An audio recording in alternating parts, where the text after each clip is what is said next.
Strategi merupakan sebuah konsep yang dinamis, di mana strategi memberikan arah dan tujuan kepada para manajer dan memberikan cara bagi manajer untuk merealisasikan tujuannya. Nah, dalam menyusun strategi yang baik, diperlukan sesuatu yang bernama visi dan misi. Apa sih visi dan misi itu? Seberapa penting hingga harus dibuat? Dan bagaimana cara membuatnya? Untuk menjawab pertanyaan-pertanyaan ini, yuk kita dalami bersama. Visi.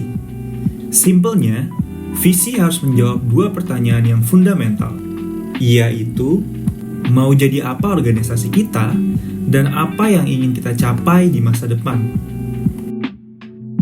Visi juga sebaiknya dibuat dalam satu kalimat, melibatkan sebanyak mungkin manajer dalam pengembangannya dan berperspektif pelanggan atau customer. Selain itu, visi juga harus dibuat secara spesifik dan tidak terlalu luas, seperti ini. Nah, kalimat ini terlalu luas karena faktanya perusahaan retail tidak hanya ada satu jenis. Jadi, sebaiknya visi dibuat dengan kata-kata seperti ini. Perbedaannya adalah, kalimat kedua melibatkan produk yang spesifik di dalamnya, yaitu kopi. Selanjutnya, kita akan membahas mengenai misi.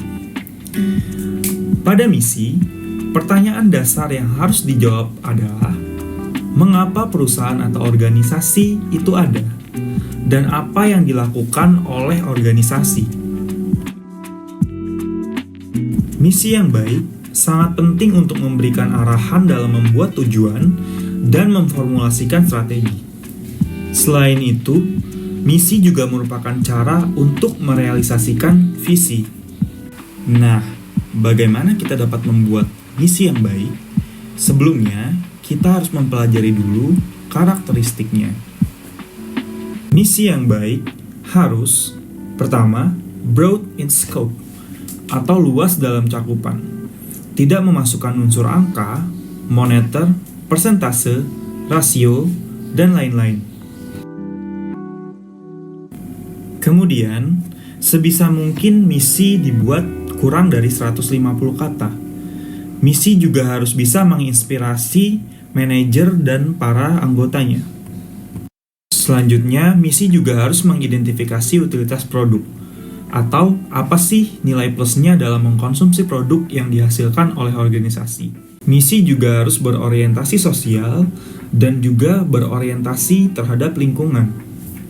Selain itu, misi juga harus bersifat rekonsiliatori atau bermaksud baik, tidak kontroversial, dan tidak menimbulkan permusuhan. Misi juga harus bersifat enduring atau bertahan lama, sehingga tidak sering dilakukan perubahan. Terakhir, misi sebaiknya meliputi 9 komponen penting yang berorientasi pelanggan, yang kita akan bahas selanjutnya.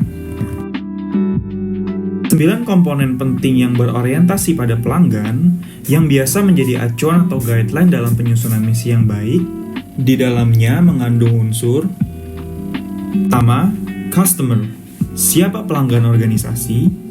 Yang kedua, product or service, apa produk utama perusahaan atau organisasi.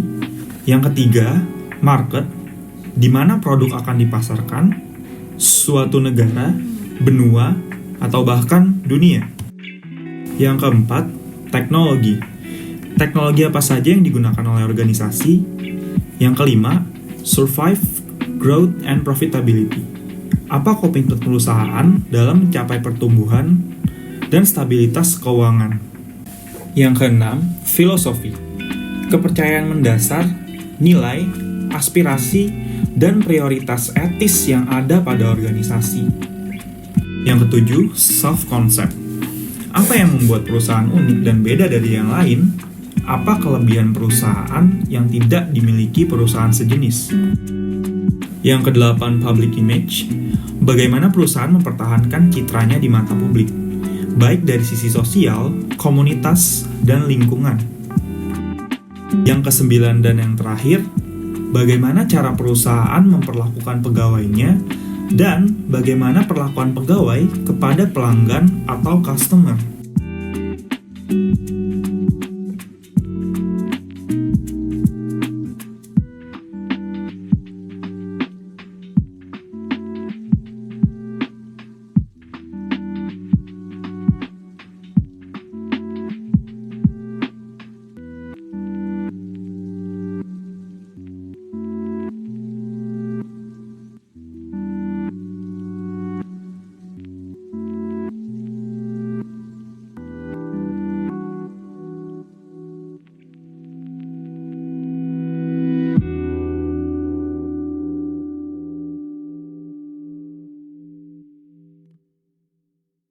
Thanks for watching.